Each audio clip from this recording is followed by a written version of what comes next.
I'm Lance. And I'm Kat. And this is Love and Laughter.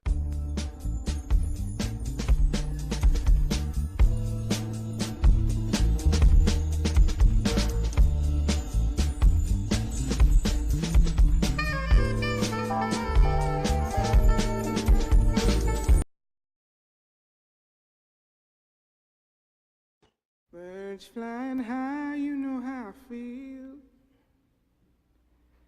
Sun in the sky, you know how I feel. Breeze drifting on by, you know how I feel. It's a new dawn, it's a new day. It's a new life for me, yeah. It's a new dawn, it's a new day. It's a new life for me. Woo, woo, woo, woo. And I'm feeling good.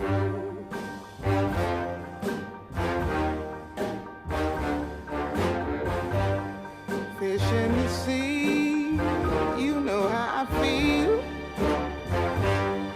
River running free, you know how I feel.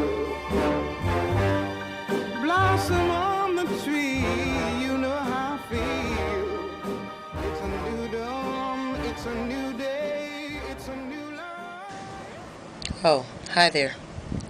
I know it's been a long time. It's been about a year, and I'm sorry. You missed Christmas, Easter, broken fingers, and missing teeth. But we're back.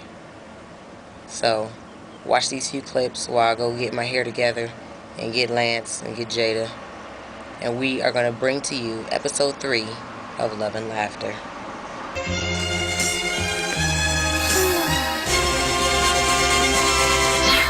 Daydream.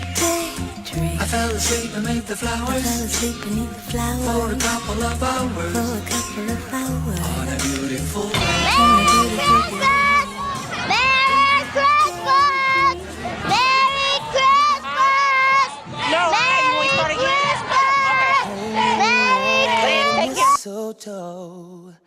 I'm gonna get to know you better this Christmas. And as we trim the tree, how much fun it's gonna be together.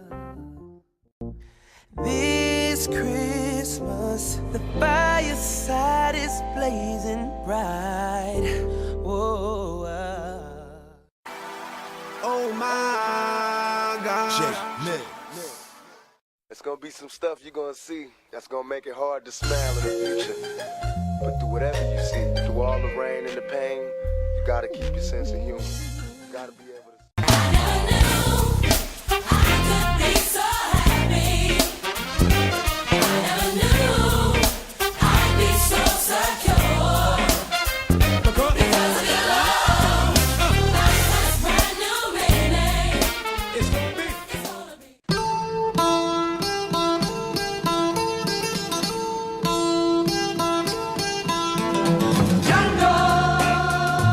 Django, have you always been alone? Django, have you never loved again? Love will live on, life must go on, for you cannot spend your life regretting. Django, you must face another day. Okay. I'm Lance. I'm not Lance. No, she's not Lance, but I'm Lance. And I'm Kat. And this is Love and Laughter. What's going on, you guys? I know it's been a year since the last time we filmed. This is episode 3. But a lot has gone on from the clips you've seen before this video. Christmas, Easter, Jada hurt herself. She lost her tooth. Junior still Junior. But we're back. Father's Day. Father's Day, yeah. Mother's Day. Happy Mother's Day and happy Father's Day. Just a lot of stuff. Friends have gotten married. Shout out to the Lamars, the Humphreys, the Chavezes, the Walkers, the Cheathams. Goodness. if we're missing anybody, sorry, but just congratulations to all our family and friends who have gotten married. Basically, today we're going to be talking about, you know, us again and just our experiences as a young married couple. Pretty much, this is basically a topic that we had for a while now. It's been since like November, December, since we last filmed, maybe longer than that. But one of the topics was know who you're marrying before you marry them, basically. Before you get married, and basically by saying, you know, kind of like get to know that person. Don't be attracted to the outer, you know, body appearances. Or only the outer body. Only the outer body appearances. Try to know them inside and out, their family, their background, their history, what they've been through as a child. Because if you don't, you know, later on in life, a lot of that stuff starts to peak sometimes before it's time. Sometimes it's good to peak before it's time, so you know what you're getting yourself into. If it peaks too late, and you're already married, you're about to get a rude awakening. Speaking of that, this whole idea or concept of keeping it 100 or 100, meaning I'm going to keep it 100% real.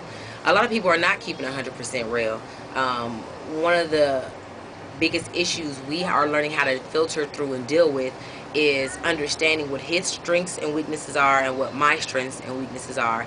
And oftentimes they're not going to be the same. He's very, very just strong in who he is. He's not led by his emotions, which is like most men. But he's also able to really brush things off and continue on with the day or whatever event. Me, on the other hand, I harp on it. I think about it. I meditate on it. I try to figure out why, which then invokes my emotions, and now I'm upset. My strength is I enjoy communicating. I can articulate my thoughts and my feelings to almost anybody. I have empathy, and I find myself coming in and out of different circles, being able to relate to people, whereas Lance just don't care. Like, unless he know you like that, he's not going to open up and tell you how he thinks, what he feels, unless he's angry or unless he trusts you. So really, I think we had an idea of who each other were, or who we were back when we first got together. But when you make a commitment and then you're held to that commitment, like he said, things begin to surface that were underneath the surface, and then you find out what your relationship is really made of. Me and my wife, Junior, just came back from the Rosa Parks Library Museum. Stop moving. I was reading it. We just came back from... And how are you feeling about growing up in such a historical place? Bittersweet. But it's a lot of information for people who grew up in the, you know, that's not from the South. Yeah. Anything new you learned that you did not know from the museum? Montgomery Lee. I didn't know it still existed. That's what I didn't know. And where is it? It's right behind us, Montgomery Lee Street. Right Montgomery and Lee Street. So just got out of the Rosa Parks Museum. Very interesting information, kind of sad, bittersweet. I think one of the most interesting dynamics of the museum is watching a movie about racism while white people are in the room. Very interesting. I just wonder what they were thinking. I know how I feel, wonder how they felt. Anyway, Rosa Parks Museum, be there, get there, or come there one day. So basically, that's where we've been. Financial challenges, raising children. I grew up in a home without a father, so sometimes it's hard for me to watch him discipline the kids. He grew up in a family with both parents, and so he has a little bit more structure. He understands things as far as family goes. So yeah, that's part of where we're at right now. Like my wife said, we had a lot of stuff going on. Career changes here and there. I'm now trying to be a personal trainer and also trying to be a bodybuilder. So you're going to see me, if you look at the past videos, I'm a lot bigger than I usually. That's okay, just let it play. It's love and laughter. This is real life. Well, I'm a lot bigger than I was last year. Trying to put on another 25 pounds, drug-free. Yeah. And being in fitness was something I always loved to do. And I'm not playing football anymore, so yeah, bodybuilder, personal trainer, knee training, holler at me.